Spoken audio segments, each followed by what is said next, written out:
Hi hello friends, welcome back to my channel. ಎಲ್ಲರೂ ಹೇಗಿದ್ದೀರಾ? I hope ಎಲ್ಲರೂ ಚೆನ್ನಾಗಿದ್ದಾರೆ ಅನ್ಕೋತೀನಿ. ನಾನು ಕೂಡ ಸೂಪರ್ ಆಗಿದ್ದೀನಿ. ಒಂದಿಷ್ಟು ಜನ ಕೇಳಕತ್ತಿದ್ರು, ಯಾಕೆ ಸಿಸ್ಟರ್ ವಿಡಿಯೋ ಮಾಡೋಕತ್ತಿಲ್ಲ ಅಂತ. ಒಂದಿಷ್ಟು ಬೆರಳೆಣಿಕೆ ಅಷ್ಟು ನನಗೆ ಸಿಕ್ಕಾಪಟ್ಟೆ ಜನ ಕೇಳಕತ್ತಿದ್ದಿಲ್ಲ. ಒಂದಿಬ್ಬರು 3 ಜನ ಕೇಳತ್ತಿದ್ರು, ಯಾಕೆ ಸಿಸ್ಟರ್ ಇನ್ಸ್ಟಾಗ್ರಾಮ್ ಒಳಗೂ ಮೆಸೇಜ್ ಮಾಡಿ ಮತ್ತು ಏನಂತಾರಲ್ಲ ವಿಡಿಯೋಕ್ಕೂ ಮೆಸೇಜ್ ಮಾಡಿ ಕೇಳಕತ್ತಿದ್ರು, ಯಾಕೆ ಸಿಸ್ಟರ್ ವಿಡಿಯೋಸ್ ಮಾಡೋಕತ್ತಿಲ್ಲ ಅಂತ ಹೇಳಿದ್ದೆ. ನಾನು ಅಲ್ಲೇ ರಿಪ್ಲೈ ಕೊಟ್ಟಿನಿ. ಅಂದ್ರೂ ಇದೊಂದು ವಿಡಿಯೋನು ನಿಮಗೋಸ್ಕರ ನಾನು ಮಾಡಿ ಹಾಕಾಕತ್ತೀನಿ ಫ್ರೆಂಡ್ಸ. ಯಾಕೆ ಮಾಡಿದ್ದಿಲ್ಲ ಅಂತ ಕಂಪ್ಲೀಟಾಗಿ ವಿಡಿಯೋನ ನೋಡಿ ಗೊತ್ತಾಗುತ್ತೆ ಏನು ಪ್ರಾಬ್ಲಮ್ ಆಗಿತ್ತು ಅಂತ. ಇನ್ನೂ ಯಾರೇ ನನ್ನ ಚಾನಲ್ ಸಬ್ಸ್ಕ್ರೈಬ್ ಆಗಿಲ್ಲ, ಪ್ಲೀಸ್ ಸಬ್ಸ್ಕ್ರೈಬ್ ಮಾಡಿ, ಲೈಕ್ ಮಾಡಿ, ಶೇರ್ ಮಾಡಿ, ಕಮೆಂಟ್ ಮಾಡಿ. ವಿಡಿಯೋನ ಕೊನೆ ತನಕ ನೋಡಿ, ಪ್ಲೀಸ್ ಸಪೋರ್ಟ್ ಮಾಡಿ ಗೈಸ್.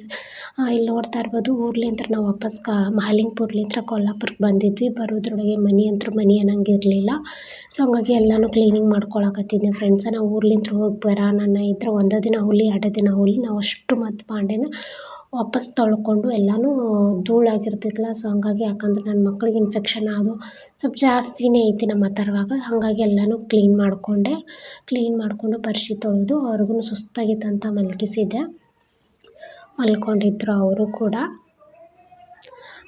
ಮಲ್ಕೊಂಡಿದ್ರು. ನಾನು ಒಂದು ಸ್ವಲ್ಪ ಏನಾದರೂ ಇನ್ನು ಮಧ್ಯಾಹ್ನ ಅಡುಗೆ ಮಾಡ್ಬೇಕಂತ ಅಂದ್ಕೊಂಡಿದ್ದೆ. ಮಧ್ಯಾಹ್ನ ಏನಪ್ಪ ಅಂತಂದ್ರೆ ಸ್ವಲ್ಪ ಅನ್ನ ಬೇಳೆ ಮಾಡಿದ್ದೆ ಫ್ರೆಂಡ್ಸ್. ಅದನ್ನೇನು ವಿಡಿಯೋ ಮಾಡೋಕ್ಕೆ ಹೋಗಲಿಲ್ಲ, ಯಾಕಂತಂದ್ರೆ ಅಷ್ಟರಲ್ಲಿ ಅಥರ್ವ ಎದ್ಬಿಟ್ಟ. ಸೊ ಹಾಗಾಗಿ ಇಲ್ಲೆಲ್ಲ ಕಿಚನ್ ಕಟ್ಟಿ ಅದೆಲ್ಲನೂ ಕ್ಲೀನ್ ಮಾಡ್ಕೊಂಡಿದ್ದೆ. ಇನ್ನೊಂದು ಸ್ವಲ್ಪ ಒಂದು ಅರ್ಬಿ ತೊಗೊಂಡು ಒರೆಸ್ಬೇಕಂತ ಬಿಟ್ಟಿದ್ದೆ. ಗ್ಯಾಸ್ ಎಲ್ಲ ಕ್ಲೀನ್ ಮಾಡ್ಕೊಂಡಿದ್ದೆ.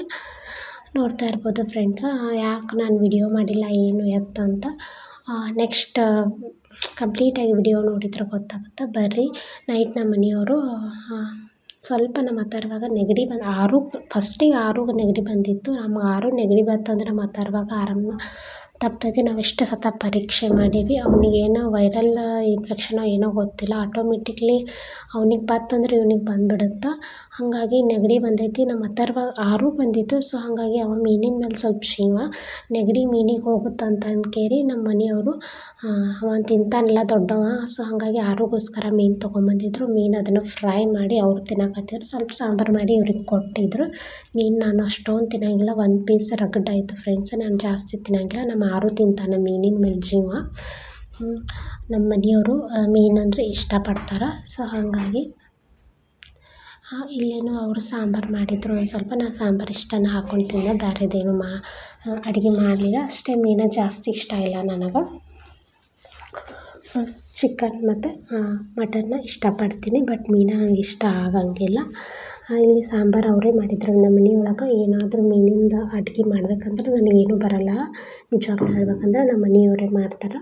ಸೊ ಹಾಗಾಗಿ ಅವ್ರಿಗೆ ಒಂದೇನೋ ಫ್ರೈ ತಿನ್ನಬೇಕು ಅನ್ಸಕತ್ತಿತ್ತು. ಅದಕ್ಕೆ ಫ್ರೈ ಮಾಡ್ಕೊಳಕತ್ತಿದ್ರು ಇಲ್ಲಿ ಮಾತಾಡ್ಕೋತ. ಇಲ್ಲಿ ಈ ಟೈಮ್ದೊಳಗೆಲ್ಲ ನಮ್ಮ ಅಥರ್ವಾಗ ಆರಾಮೇ ಇದ್ದ ಫ್ರೆಂಡ್ಸ್, ಏನೂ ಇದ್ದಿದ್ದಿಲ್ಲ ಅವನಿಗೆ. ಇಲ್ಲಿ ನಾವು ಊಟ ಮಾಡಿದ್ವಿ, ನಮ್ಮ ಜೋಡಿ ಊಟ ಮಾಡ್ದೆ, ಆರಾಮೇ ಇದ್ದ. ಆಟ ಆಡ್ಕೋತ ಇದ್ದ, ಫುಲ್ ನಕ್ಕೋತ ಆಟ ಆಡ್ಕೋತ ಆ್ಯಕ್ಟಿವ್ ಇದ್ದ. ಸೊ ಅವ್ನಿಗೆ ಆರಾಮ ತಪ್ಪಿತ್ತಂತ ಅವ್ನಿಗೆ ಹಿಂಗೇನು ಅನಿಸಿದ್ರೆ ನಾವು ಬರ್ತಿದ್ದಿದ್ದಿಲ್ಲ ಗೈಸ್. ಇಲ್ಲಿ ಏನಂತಾರೆ ಕೊಲ್ಲಾಪುರಕ್ಕೆ. ಇಲ್ಲಿ ನೋಡ್ತಾ ಇರ್ಬೋದು, ಫುಲ್ಲು ನೈಟೆಲ್ಲ ಫುಲ್ಲು ಜ್ವರ ಫ್ರೆಂಡ್ಸ್. ಹೇಳಬೇಕು ಅಂದ್ರೆ ನಿಜವಾಗ್ಲೂ ಜ್ವರ ನಿಲ್ಲಕ್ಕೆ ತಯಾರಿಲ್ಲ. ಆ ಪರಿ ಜ್ವರ, ಆ ಪರಿ ಕೆಮ್ಮು, ಅಷ್ಟೊಂದು ಜ್ವರ ಬರಾಕತ್ತಿತ್ತು. ಬೆಳಗ್ಗೆ ನಾವು ಕೊಲ್ಲಾಪುರ ಒಳಗೆ ಹಾಸ್ಪಿಟಲ್ಗೆ ಹೋದ್ವಿ, ಇಲ್ಲಿ ಸಾಯಿ ಹಾಸ್ಪಿಟಲ್ಗಂತ ಅವ್ರು ಹೇಳಿದರು, ಇಲ್ಲ ವಿಪರೀತ ಜ್ವರ ಅದಾವು, ಕಫ ಆಗೈತಿ, ಅಡ್ಮಿಟ್ ಆಗಬೇಕು ಅಂತಂದರು. ಅಲ್ಲಿ ನಾವು ಮಿಡಲ್ ಕ್ಲಾಸ್ದವ್ರು ಗೊತ್ತಿಲ್ಲ ಫ್ರೆಂಡ್ಸ, ಎಷ್ಟು ಚಾರ್ಜ್ ಬರ್ತದ್ರಿ ಅಂದೆ. ಅವ್ರು ಇಲ್ಲಾಂದ್ರೆ ಒಂದು 70,000 80,000 ಅಂತ ಹೇಳಿದರು. 70,000 80,000 ರೂಪಾಯಿ ಅಂದರು. ನಾವು ಶಾಕ್. ಮಿಡಲ್ ಕ್ಲಾಸ್ದವರು ಎಲ್ಲಿ ಅಷ್ಟೊಂದು ಅಮೌಂಟ್ ನಂಬಲ್ಲಿ ಇರೋಂಗಿಲ್ಲ. ವಿಚಾರ ಮಾಡಿದ್ವಿ, ಯಾಕಂದ್ರೆ ನಮ್ಮ ಅಥರ್ವಾಗ ಸ್ವಲ್ಪ ಏನಂತಾರಲ್ಲ ಕೋಲ್ಡ್ ಇತ್ತಂದ್ರೆ ಅವ್ನಿಗೆ ಕಫ ಆಗುತ್ತೆ. ಹಾಗಾಗಿ ನಾವು 1-2 ಸತ ಅಂತೂ ಮಹಾಲಿಂಗಪುರ ಒಳಗೆ ಅಡ್ಮಿಟ್ ಮಾಡಿದ್ವಿ. ಬೇಡ ಊರಿಗೆ ಹೋಗ್ನಿ ಅಂತಂದ್ರೆ ನಮ್ಮ ಮನೆಯವರು. ಬಟ್ ಅವನಿಗೆ ಫುಲ್ಲು ಜ್ವರ. ನಾನು ಅಲ್ಲಿ ಏನಂತ ಬೇಡ ಇಲ್ಲೇ ಅಡ್ಮಿಟ್ ಮಾಡೋಣ ಅಂತ ನನ್ನ ಒಪಿನಿಯನ್. ಅವರಿಲ್ಲ, ಇಲ್ಲಿ ಇಷ್ಟೊಂದು ಅಮೌಂಟ್ ಕೇಳ್ತಾರೆ, ಸುಮ್ಮನೆ ಕಾಟ ಬಾಡಿಗೆ ಕೊಡಬೇಕು, ಅಲ್ಲಿನೂ ಅದೇ ಟ್ರೀಟ್ಮೆಂಟ ಇಲ್ಲಿನೂ ಅದೇ ಟ್ರೀಟ್ಮೆಂಟ, ಹೋಗಿ 2 ತಾಸೊಳಗೆ ಊರಿಗೆ ಹೋಗಿರ್ತೀರಿ, ಹೋಗು ಅಂತಂದರು. ನಾನು ಅಲ್ಲಿ ಸ್ವಲ್ಪ ವಾದ ಮಾಡಿದೆ, ಬೇಡ ಬೇಕಂದ್ರೆ ನಿನಗೆ ರೊಕ್ಕನೇ ಇಂಪಾರ್ಟೆಂಟ್ ಆಗಿತ್ತಂದ್ರೆ ನನ್ನ ತಾಳಿನ ನಾನು ಕೊಡ್ತೀನಿ, ನನ್ನ ಮಗನ್ನ ಹಾಸ್ಪಿಟಲ್ಗೆ ತೋರಿಸು ಅಂತ ನಾನಂದೆ. ಇಲ್ಲ, ಇಲ್ಲಿ ತೋರ್ಸೋಕ್ಕೇನಿಲ್ಲ, ಬಟ್ ಇಲ್ಲಿ ಏನಪ್ಪ ಅಂತಂದ್ರೆ ಸುಮ್ಮನೆ ಕಾಟ ಬಾಡಿಗೆ ಮಾಡ್ತಾರೆ ಊರಿಗೆ ಹೋಗು ಅಂತಂದರು. ಸರಿ ಆಯಿತು ಅಂದ್ಕೊಂಡು ಸಿಟ್ಗೇರಿ ನಾನು ಊರಿಗೆ ಬಂದ್ವಿ. ಅಲ್ಲಿ ಬರಬೇಕಂದ್ರೆ ಚಿಕ್ಕೋಡಿ ಒಳಗಂತೂ ಸಿಕ್ಕಾಪಟ್ಟೆ ಮಳೆ ಗೈಸ್. ಅಲ್ಲಿ ಪಾಪ ನನ್ನ ಮಕ್ಕಳು ತೊಯ್ಸ್ಕೊಂಡ್ರು. ಅಲ್ಲಿ ಮತ್ತೆ ನಮ್ಮ ಅಥರ್ವಗೂ ಆರುಗೆ ಜ್ವರ ಬಂದುಬಿಟ್ಟು, ಈ ಕಡೆ ಅಥರ್ವಗೂ ಆರಾಮಿಲ್ಲ, ಈ ಕಡೆ ಆರುಗೂ ಆರಾಮಿಲ್ಲ. ನಮ್ಗೆ ಆರುಗೂ ಆರಾಮಿಲ್ಲ ಅಂದ್ರೆ ನಮ್ಗೆ ಟೆನ್ಷನ್ ಇಲ್ಲ ಫ್ರೆಂಡ್ಸ್, ಯಾಕಂದರೆ ಸಿರಪ್ ಹಾಕಿದ್ರೆ ಅವ್ನಿಗೆ ಕಡಿಮೆ ಆಗಿಬಿಡುತ್ತೆ. ಕಫದ್ದು ಅವ್ನಿಗೇನು ಇದಿಲ್ಲ, ಇವನಿಗೆ ಕಫ ಆಗುತ್ತೆ ಅದು ಒಂದು ಭಯ. ಬಂದ್ವಿ, ಬಂದ್ಕೇರಿ 3 ಗಂಟೆ ಆಗಿತ್ತು. ಮಾಲಿಂಗ್ಪುರಕ್ಕೆ ಬಂದ್ವಿ. ಆಮೇಲೆ ಹಾಸ್ಪಿಟಲ್ಗೆ ಹೋದ್ವಿ. ಅಲ್ಲಿ ಪತ್ತಾರ್ ಹಾಸ್ಪಿಟಲ್ ಅಂತ, ಅಲ್ಲಿ ಹೋಗೋಣ ಅವರಿದ್ರು 7 ಗಂಟೆಗೆ ಬರ್ತಾರಂತ. 7 ಗಂಟೆ ತನಕ ಹುಡುಗಗೆ ಅಡ್ಮಿಟೇ ಮಾಡ್ಕೊಳ್ಳಿಲ್ಲ ಗೈಸ್. ಅಷ್ಟೊಂದು ಕೆಮ್ಮಾಕತ್ತಾನ, ಅಷ್ಟೊಂದು ಜ್ವರ ಅದ ಅಂದ್ರೆ ಇಲ್ಲಿ ಜ್ವರದ ಔಷಧ ಕೊಡ್ತೀನಿ ಹಾಕ್ರಿ, ನಾವು 7 ಗಂಟೆಗೆ ಡಾಕ್ಟ್ರ್ ಬಂದ ಬಳಿಕ ಅಡ್ಮಿಟ್ ಮಾಡ್ಕೊತೀನಿ ಅಂದರು. ಸೊ ಆಯ್ತು ಅಂದ್ಕೊಂಡು 7 ಗಂಟೆ ಮೇಲೆ ಬಂದು ಅಡ್ಮಿಟ್ ಮಾಡ್ಕೊಂಡಿದ್ರು. ಆಮೇಲೆ ಸಲೈನ್ ಸಿರಪ್ ಅದನ್ನೆಲ್ಲ ಹಾಕಿದ್ದು ಬೆಳಗ್ಗೆ, ಮರುದಿನ ಬೆಳಗ್ಗೆ ಫುಲ್ ಆ್ಯಕ್ಟಿವ್ ನನ್ನ ಮಗ. ಒಂದು ದಿನ 2 ಇಂಜೆಕ್ಷನ್ ಮಾಡಿದ್ರು. ಬೆಳಗ್ಗೆ ಒಂದು ಸಂಜೆಗೆ ಒಂದು ಆ್ಯಂಟಿಬಯೋಟಿಕ್. ಫುಲ್ ಆಟ ಆಡಕತ್ತಾನ, ಅದ್ರ ಮುಖ ಸಪ್ಪಗಿತ್ತು, ಊಟ ಮಾಡಕತ್ತಿದ್ದಿಲ್ಲ ಗೈಸ್. ಫುಲ್ ಆ್ಯಕ್ಟಿವ್ ಇದ್ದ. ನನಗೆ ಒಂದು ಕಡೆ ಯಪ್ಪ ಇಷ್ಟೊಂದು ಜ್ವರ ಕಡಿಮೆ ಆಗುತ್ತೇನಿಲ್ಲ ಅಂತ ಭಯ. ಬಟ್ ಅವ್ರು ಏನು ಇಂಜೆಕ್ಷನ್ ಮಾಡಿದ್ರು ಒಂದೇ ದಿವಸ ಒಳಗೆ ಎದ್ದು ಕುಂತ. ಇಲ್ಲಿ ನೋಡಿ ಅವ್ರಿಗೆ ಫ್ಲೈಕಿಶ್ ಕೊಡೋದು, ಅಂದ್ರೆ ಬಾಜುಕಿನವ್ರ ಬೆಡ್ದಾಗ ಒಂದು ಪಾಪು ಇತ್ತು, ಆ ಪಾಪುಗೆ ಫ್ಲೈಕಿಶ್ ಕೊಡೋದು, ಟಾಟಾ ಮಾಡೋದು, ಫುಲ್ ಆ್ಯಕ್ಟಿವ್. ನಾವು ಅಂದ್ರೆ ಸ್ವಲ್ಪ ಕೆಮ್ಮಿತ್ತು, ಕೆಮ್ಮು ಕಡಿಮೆ ಆಗಿದ್ದಿಲ್ಲ. ಅವ್ರು ಅಂದರು ಕೆಮ್ಮು ಕಡಿಮೆ ಆಗೋಕ್ಕೆ ಟೈಮ್ ತೊಗೋತೈತೆ 15 ದಿನ. ಸೊ ಇವಾಗ ಜ್ವರ ಕಡಿಮೆ ಆಗ್ಯಾವನಿಗೆ. ಆಮೇಲೆ ಮತ್ತೆ ಬ್ಲಡ್ ಟೆಸ್ಟ್ ಮಾಡಿದರು. ಆಮೇಲೆ ಎಕ್ಸ್ರೇ ಮಾಡಿದರು. ಎಕ್ಸ್ರೇದ್ರೊಳಗೆ ಕಫ ಅದಂತ ಗೊತ್ತಾಯಿತು. ಎಕ್ಸ್ರೇ ಮಾಡೋಣ. ಆಮೇಲೆ ಕಫಕ್ಕೆ ಏನು ಸ್ವಲ್ಪ ಇಂಜೆಕ್ಷನ್ಸ್ ಅವು ಇವು ಕೊಡ್ತೀವಿ, ಒಂದು 2-3 ದಿವ್ಸದಾಗ ಕಮ್ಮಿ ಆಗುತ್ತೆ ಅಂತಂದರು. ಸರಿ ಆಯಿತು ಅಂದ್ಕೊಂಡು ನಾವು, ಯಾಕಂದ್ರೆ ಮರುದಿನ ಅವ ಆ್ಯಕ್ಟಿವ್ ಆಗಿ ಆಟ ಆಡಕತ್ತ, ಬೆಡ್ ಮೇಲೆ ಕೂಡೋಕ್ಕೆ ತಯಾರಿಲ್ಲ ಗೈಸ್, ತೆಳಗೆ ಬಿಡ್ರಿ ಅನ್ನಕತ್ತಿಲ್ಲ. ಸೊ ಹಾಗಾಗಿ ಎಲ್ಲ ಕೈಯೊಳಗಿಂದೆಲ್ಲ ಇವೇನು ಸಲೈನ್ ಇರ್ತದಲ್ಲ ಕಿತ್ತೊಗಿದು, ಇಲ್ಲಾಂದ್ರೂ ಒಂದು 4 ಸತ ಸಲೈನ್ ಹಚ್ಚಿದ್ರಿ. ಈ ಕೈಯಾಗ ಈ ಕೈ ಒಟ್ಟು ಸುಮ್ಮ ಕೂಡ್ತಿದ್ದಿಲ್ಲ ಹುಡುಗ. ಅಷ್ಟೊಂದು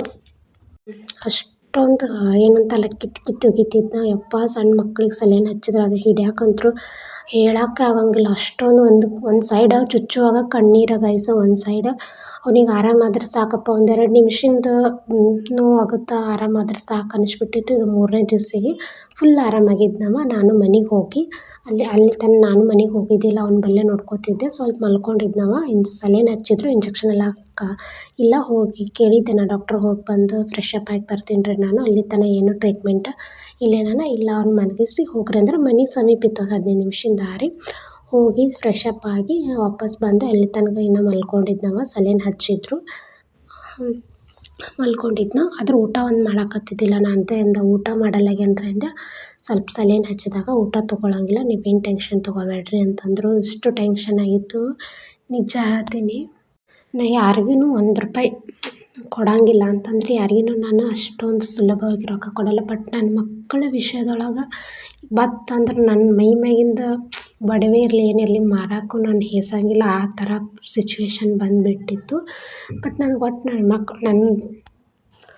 ನನ್ನ ಪ್ರಪಂಚನೇ ನನ್ನ ಮಕ್ಕಳು ಅಂತಲೇ ಹೇಳೋಕೆ ಇಷ್ಟಪಡ್ತೀನಿ. ಯಾಕಂದ್ರೆ ಅವ್ರು ಬಿಟ್ಟು ನನಗೆ ಜಗತ್ತೊಳಗೆ ಯಾರ ಮೇಲೂ ನಂಬಿಕೆ ಇಲ್ಲ. ಓಕೆ ಫ್ರೆಂಡ್ಸ್, ಈ ಲಾಗ್ನಲ್ಲಿ ಏನು ಮಾಡ್ತೀನಿ.